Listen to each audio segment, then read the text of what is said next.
Morning students, हम लोग subject और प्रेडिकेट का अध्ययन कर रहे थे और इसके अंतर्गत इस टॉपिक के हम लोग सब्जेक्ट के पार्ट को डील कर रहे थे। तो उस सब्जेक्ट के पार्ट में एक टर्म आया था एडजेक्टिव फ्रेज। तो अब हम लोग इस स्पेशली इस वीडियो में एडजेक्टिव फ्रेज को आइडेंटिफाई करना सीखेंगे कि कैसे किसी भी सेंटेंस में एडजेक्टिव फ्रेज को आइडेंटिफाई किया जाता है। तो प्रीवियस वाले वीडियो में हम लोगों ने फ्रेज को आइडेंटिफाई करना सीखा था कि फ्रेज को कैसे पहचाना जाता है। तो हमने देखा था कि phrase is a just group of word that has a particular sense but it has no subject and verb combination. अर्थात इसमें फ्रेज में सब्जेक्ट और वर्ब का कॉम्बिनेशन नहीं होता। तो सेम एज एडजेक्टिव फ्रेज भी ये शब्दों का ही ग्रुप होता है और इसमें भी सब्जेक्ट और वर्ब का कोई कॉम्बिनेशन नहीं होता। तो इसको समझ लेते हैं। एज पर its definition, an adjective phrase is a group of words that does the work of an adjective in a sentence। Adjective phrase क्या है? ये ग्रुप ऑफ वर्ड है जो किसी भी वाक्य में एडजेक्टिव का काम करता है।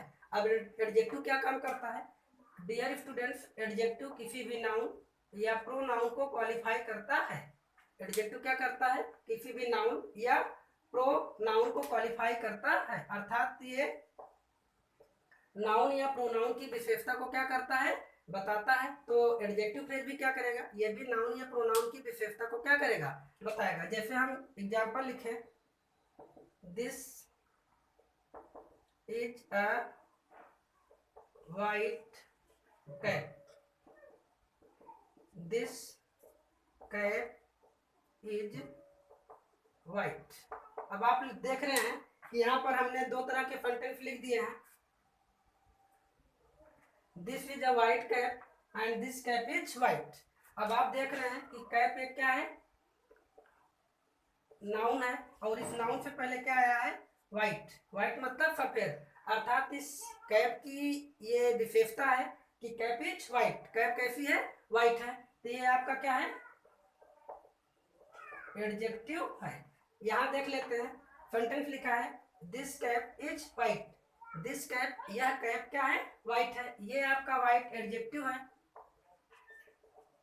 और दिस कैप आपका क्या है? सॉरी, ये कैप यहाँ आपकी क्या है? नाउन है। कैप यहाँ क्या है? नाउन है। तो ये इस कैप की विशेषता है कि ये क्या है? एडजेक्टिव है। यहाँ इस कैप की विशेषता है कि ये एडजेक्टिव है। अर्थात सेंटेंस में दोनों का अर्थ वही है, सेम। यहाँ पर भी कैप वाइट है, यहाँ पर भी कैप वाइट है, लेकिन सेंटेंस लिखा दो तरीके से गया है। तो इस एडजेक्टिव के यूज को हम बोलते हैं attributive use and predicative use. तो जब हम एडजेक्टिव प्लस नाउन लिखेंगे तो ये यूज हमारा कहा जाएगा एट्रीब्यूटिव यूज। और जब हम नाउन प्लस एडजेक्टिव लिखेंगे तो ये यूज कहा जाएगा प्रेडिकेटिव यूज। बच्चों, इस टर्म को थोड़ा सा ध्यान में रखना कि एडजेक्टिव जो होता है वो नाउन प्रोनाउन को क्वालिफाई करता है, इट मींस उसकी विशेषता को बताता है, लेकिन इसका यूज एट्रीब्यूटिव होता है और प्रेडिकेटिव होता है। जैसा कि यहाँ थोड़ा सा लिखा है कि adjective phrase can be placed before और आफ्टर अ नाउन और प्रोनाउन। ये नाउन प्रोनाउन के पहले और नाउन प्रोनाउन के बाद में आ सकता है। तो जब एडजेक्टिव प्लस नाउन रहेगा तो उस यूज को बोलेंगे एट्रीब्यूटिव यूज, और नाउन के बाद एडजेक्टिव आएगा इस यूज को बोलेंगे क्या? Predicative use. जैसा कि यहाँ नाउन पहले लिखा है और एडजेक्टिव बाद में लिखा है, तो ये यूज जो है वो प्रेडिकेटिव है। यहाँ पर एडजेक्टिव प्लस नाउन लिखा है तो ये यूज क्या है? एट्रीब्यूटिव है। तो हम ये एडजेक्टिव को देख रहे हैं किस तरह से नाउन को क्या कर रहा है? क्वालिफाई कर रहा है। अब हम देखेंगे कि एडजेक्टिव फ्रेज किस तरह से नाउन को क्वालिफाई करता है। जैसे कि हम लिख दें सेंटेंस में, a very little boy is crying for its mother. A little boy is crying for its mother. अब हमने देखा ये आपकी क्या है? वर्ब है। वर्ब से पहले ये देखे आप क्या है? नाउन है। और नाउन से पहले क्या है? एडजेक्टिव है। और इफ एडजेक्टिव की डिग्री को थोड़ा बढ़ा रहा है क्या, ये वेरी एक एडवर्ब है और ये आपका क्या है, डिटरमाइनर है। तो हम समझना है कि एडजेक्टिव फ्रेज का है। तो देख रहे हैं कि इफ एडजेक्टिव की इंटेंसिटी को थोड़ा बढ़ा रहा है क्या, ये वेरी, तो ये adjective plus adverb plus adjective हो गया। यही कॉम्बिनेशन जो बना वर्ड का, यही एडजेक्टिव फ्रेज के नाम से जाना जाएगा। बात समझ पा रहे हैं? तो आई होप आपको ये टर्म समझ में आया होगा कि हम कैसे एडजेक्टिव फ्रेज को आइडेंटिफाई करेंगे। तो बच्चों अब हम समझते हैं इसके आगे कि किस तरह से एडजेक्टिव फ्रेज किसी भी सेंटेंस में फाइंड आउट किया जाता है। हाँ तो बच्चों, जैसा हमने लिखा sentence, a very little boy is crying for its mother, एक बहुत छोटा बच्चा अपनी मम्मी के लिए क्या कर रहा है, रो रहा है। तो आपने देखा कि ये क्या है, आपकी वर्ब है। तो वर्ब से पहले ये जो वर्ड पूरा कॉम्बिनेशन में या ग्रुप में यूज हुआ है, ये एक फ्रेज है। अब इस फ्रेज को आइडेंटिफाई करना है कि ये एडजेक्टिव फ्रेज है या फिर किसी और फ्रेज के नाम से जानी जाएगी। तो अब एडजेक्टिव फ्रेज के लिए कुछ टर्म और कंडीशन होती हैं जो हम यहाँ पर लिखे हैं। थोड़ा सा उसे समझने की कोशिश करेंगे और आफ्टर दैट हम इजीली किसी भी एडजेक्टिव फ्रेज को फाइंड आउट करना क्या करेंगे, सीख जाएंगे। तो पहली कंडीशन है इंटेंसिफायर प्लस एडजेक्टिव या adjective plus adjective, it means compound adjective. अगर बच्चों इंटेंसिफायर प्लस एडजेक्टिव लिखा हो या adjective plus adjective, it means इसे बोलेंगे हम कंपाउंड एडजेक्टिव में कोई टर्म लिखा हुआ है, तो then it is known as adjective phrase. तो ये जो कंस्ट्रक्शन होगा वो एडजेक्टिव फ्रेज के नाम से जाना जाएगा। यहाँ पर एक वर्ड लिखा है इंटेंसिफायर, ये आप नहीं समझ पा रहे होंगे कि इंटेंसिफायर क्या होता है। इंटेंसिफायर जो होता है ये एडजेक्टिव की डिग्री की जो इंटेंसिटी होती है उसे क्या करता है, बढ़ा देता है। इसके अंतर्गत जैसे कुछ वर्ड है, जैसे वेरी,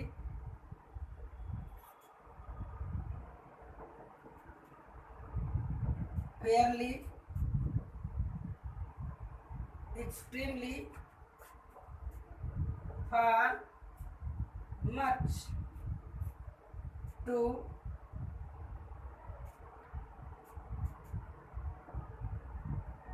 etc। अब इंटेंसिफायर के अंतर्गत ये कुछ टर्म हैं, जैसे very, fairly, extremely, far, much, too and etc। अर्थात और भी इंटेंसिफायर होते हैं जो एडजेक्टिव की इंटेंसिटी को क्या करते हैं, बढ़ा देते हैं। अर्थात ये वर्ड प्लस एडजेक्टिव लिखा हो तो देन वो कॉम्बिनेशन होगा, जो ग्रुप होगा वो एडजेक्टिव फ्रेज के नाम से जाना जाएगा। एडजेक्टिव प्लस एडजेक्टिव होगा तो भी एडजेक्टिव फ्रेज के नाम से जाना जाएगा। एग्जाम्पल के रूप में देखते हैं, जैसे ये वर्ब है तो ये आपका क्या है, नाउन है, और ये नाउन क्या है, लिटिल है, इट मीन्स ये आपका क्या है, एडजेक्टिव है। और इस एडजेक्टिव की इंटेंसिटी को कौन बढ़ा रहा है, वेरी। तो ये एक इंटेंसिफायर है और इंटेंसिफायर के ऐड होने से ये एडजेक्टिव फ्रेज के नाम से जाना जाएगा पूरा वर्ड।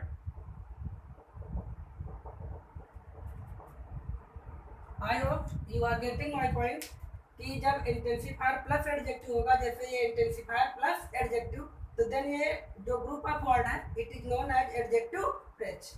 अब एडजेक्टिव प्लस एडजेक्टिव में कैसे कंस्ट्रक्शन बनेगा, जैसे सपोज एग्जांपल लिख रहे हैं, Rana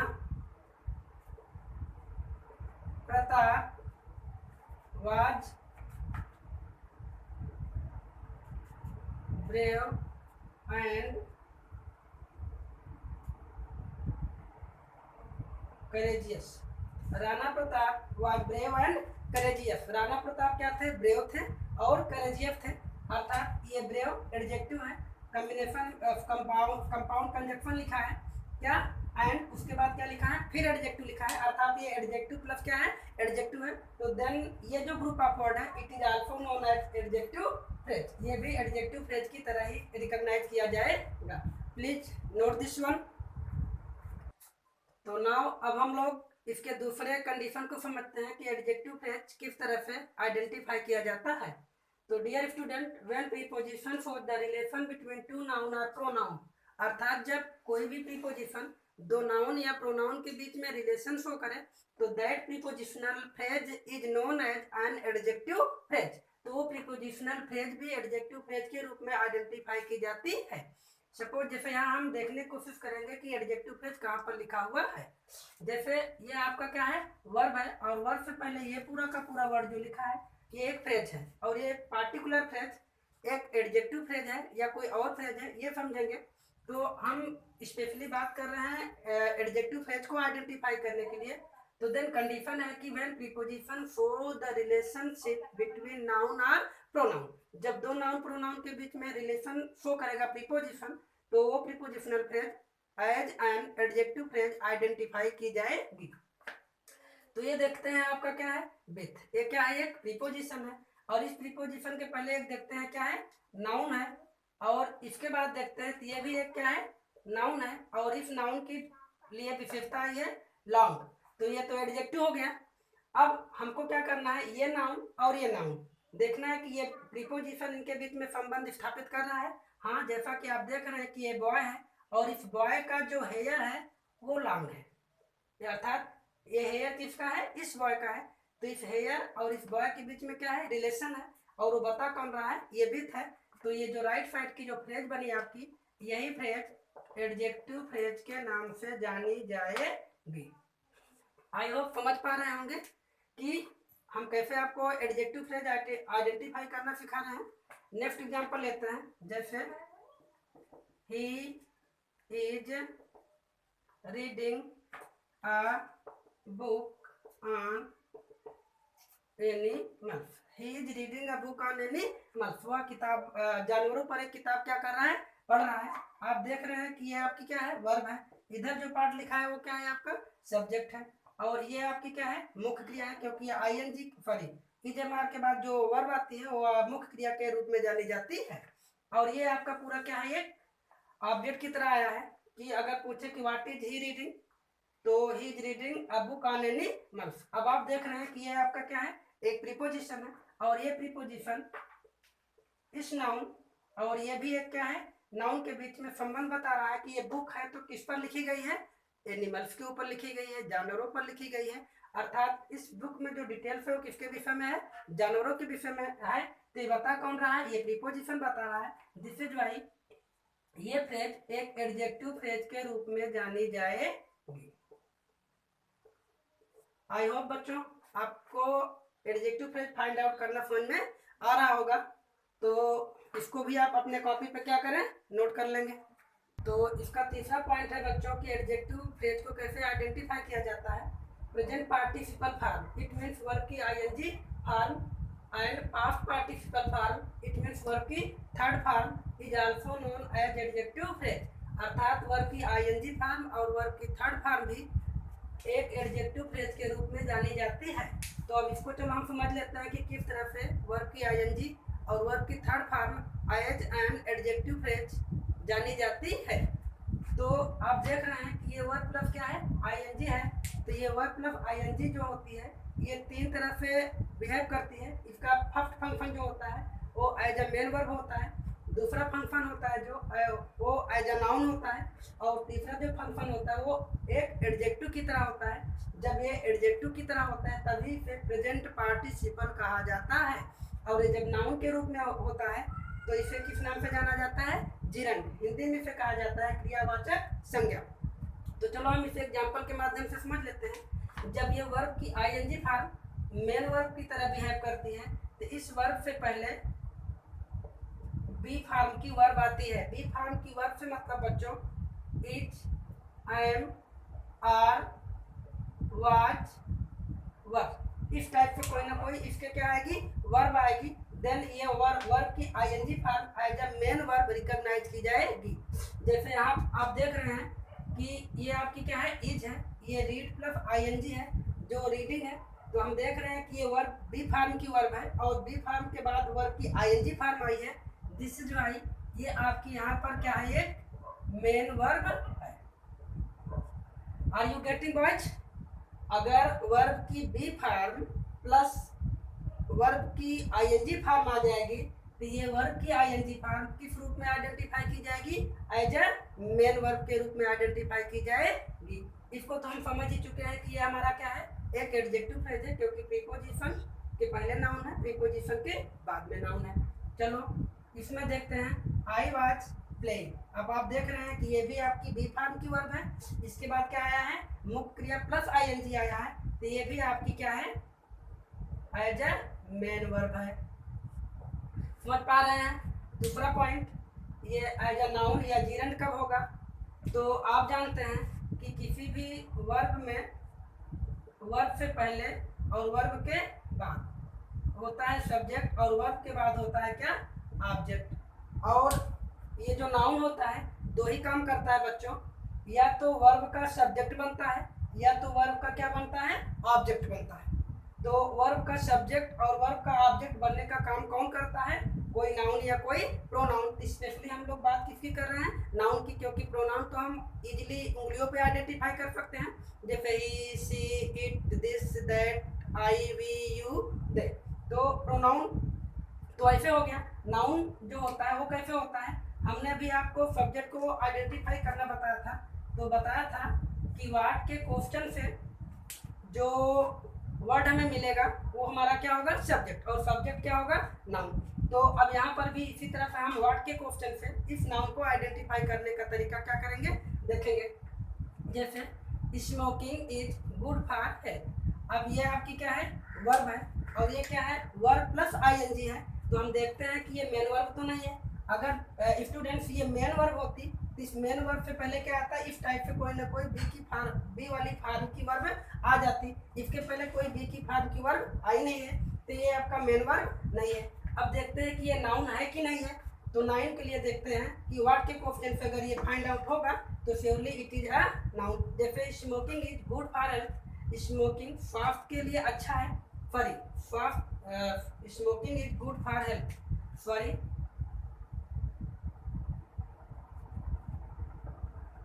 not good for, sorry for this guys, smoking is not good for health. अब आप देख रहे हैं कि ये आपकी क्या है, वर्ब है। तो हम पूछ रहे हैं कि what is not good for health, क्या चीज है जो सेहत के लिए अच्छी नहीं है। तो surely you will be find smoking. तो ये स्मोकिंग हमारा मिला, तो स्मोकिंग यहाँ पर क्या हो गया, नाउन हो गया। अगर अब ये नाउन है तो देन ये किस नाम से जाना जाएगा, जिरन के नाम से जाना जाएगा। अगर ये वर्ब होती तो वर्ब से पहले यहाँ क्या आता, वर्ब आता, और यहाँ किसी तरह की कोई वर्ब नहीं है, वर्ब कहाँ है, इसके बाद है। तो वर्ब से पहले क्या होगा, सब्जेक्ट, और सब्जेक्ट क्या होता है, नाउन या फिर प्रोनाउन। ये प्रोनाउन तो है नहीं, तो फिर क्या है, ये नाउन है। चलो इसमें देख लेते हैं। जैसे लिखा है ही लाइक्स, उसे पसंद है, इट मीन्स वह पसंद करता है व्हाट, वो पसंद करता है व्हाट, अर्थात what does he like, what does he like. तो आपका उत्तर क्या मिलेगा, स्विमिंग। तो अब आप देखें ये स्विमिंग आपका क्या हो गया, नाउन हो गया। अगर आप कहें सर ये वर्ब है, तो ये वर्ब कैसे होगी, अगर ये वर्ब होती तो इससे पहले बी वाली फार्म की वर्ब आती, is, am, are, was, were, will be या शैल बी, ऐसा कुछ आया नहीं है, तो देन ये वर्ब हो गया, वर्ब नहीं होगी। अब आप देखें ये वर्ब है, ये भी आपकी वर्ब है, तो वर्ब कैसे हो जाएगी, वर्ब प्लस वर्ब एक ही कंडीशन में होती है, जब वो कंजक्शन के बाद आए। जैसे ये लाइक्स है, यहाँ कोई कंजक्शन ऐड करें हम, जैसे एंड यूज करें और फिर लिखें स्विम, तो ये वर्ब होगी। लेकिन ध्यान रहे बच्चों, तो जिस फार्म में ये वर्ब लिखी है उसी फार्म में ये भी वर्ब होनी चाहिए। जैसे ये लाइक्स लिखी है तो फिर ये स्विम्स होनी चाहिए।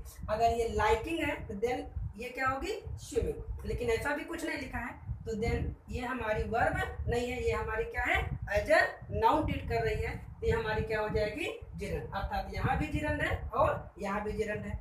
अब फाइंड आउट करना सीखते हैं कि एडजेक्टिव फ्रेज, ही किल्ड, उसने मार दिया। अगर हम यहाँ व्हाट के क्वेश्चन से प्रश्न करें तो what did he kill, what did he kill, तो आपका उत्तर आएगा क्या, मारा, हिरन। तो हिरन आपका क्या है, नाउन है। और नाउन से पहले जो आता है हम अभी जान चुके हैं कि वो हमारा क्या होता है, एडजेक्टिव होता है। नाउन से पहले जो आएगा वो क्या होगा, एडजेक्टिव होगा। अगर आप कहें सर ये वर्ब है, तो वर्ब होने के लिए कंडीशन थी कि यहाँ एक बी वाली फार्म की वर्ब होनी चाहिए थी, बट यहाँ पर क्या है, एक आर्टिकल है, वर्ब की फार्म, बी वाली फार्म की वर्ब नहीं है।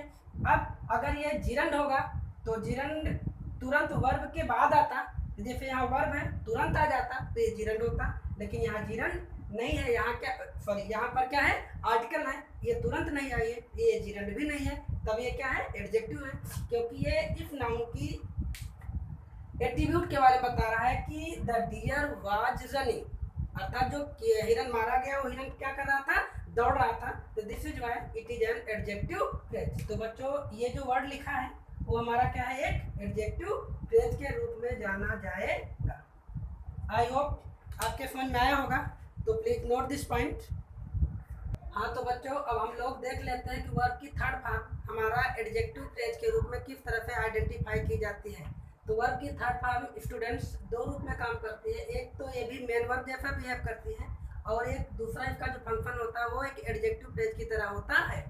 तो ये मेन वर्ब की तरह बिहेव तब करेगी जब इस वर्ब से पहले, मतलब वर्ब की थर्ड फॉर्म से पहले has, have, had, it means have form की वर्ब आ जाए, विल हैव, शैल हैव जैसी वर्ब आ जाए, तो वर्ब की थर्ड फॉर्म आएगी, तो ये इसका जो फंक्शन होगा वो होगा एज अ मेन वर्ब। और एडजेक्टिव फ्रेज तब होगी जब हम इसको क्या कहते हैं, ये किसी नाउन के पहले आ जाएगी। तो इसको हम एग्जांपल के माध्यम से समझते हैं। जैसे ये देखें आप, ये आपकी वर्ब है हैज, और ये आपकी क्या है, टीच का थर्ड फॉर्म है टॉट।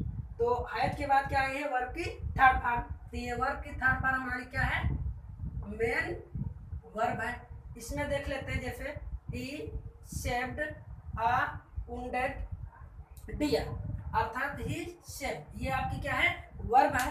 अब वर्ब के बाद आया है आ वुंडेड डियर। अगर हम पूछे ही शेप, उसने बचाया, क्या बचाया, एक डियर बचाया।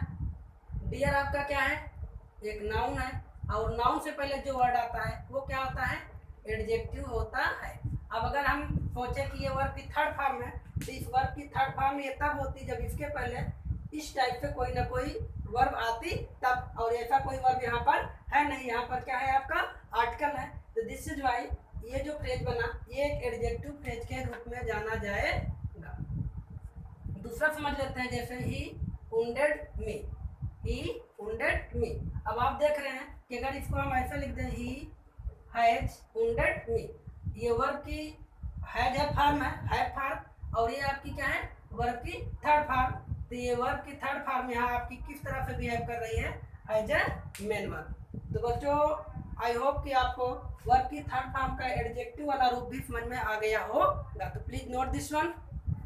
तो बच्चों आप यहाँ कुछ एग्जाम्पल हैं, इस एग्जाम्पल के माध्यम से हम एडजेक्टिव फ्रेज को फाइंड आउट करने की कोशिश करते हैं।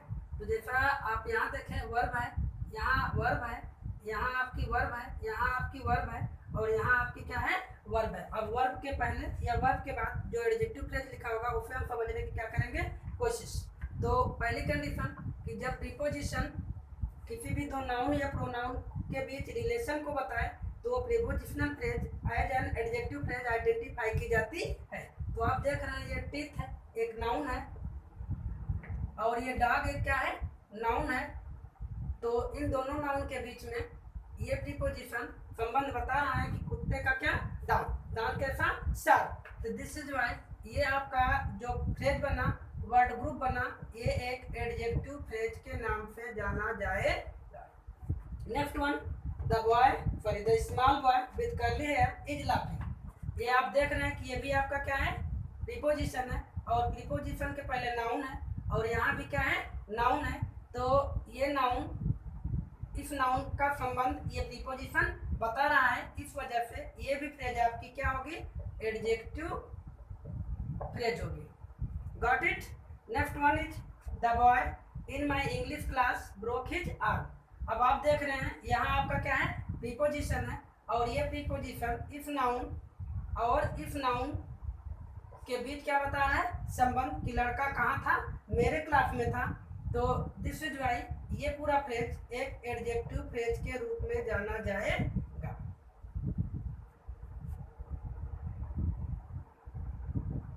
अब next one is the extremely tired boy fell down. अब आप देख रहे हैं कि ये बॉय है आपका क्या, नाउन, इस नाउन से पहले क्या आया है, एक एडजेक्टिव आया है, और इस एडजेक्टिव की इंटेंसिटी कौन बढ़ा रहा है, ये एक्सट्रीमली। तो दिस इज वाई ये जो ग्रुप ऑफ वर्ड बना ये एक एडजेक्टिव फ्रेज के नाम से जाना जाएगा। नेक्स्ट देखते हैं, some of the students did not do this. तो ये आपका क्या है, प्रीपोजिशन है। इसके पहले ये क्या है, एक इंडिफिनिट प्रोनाउन है। तो और ये क्या है आपका नाउन। और हमने आपको बताया था कि प्रीपोजिशन दो नाउन या प्रोनाउन के बीच संबंध को क्या करेगा, बताएगा।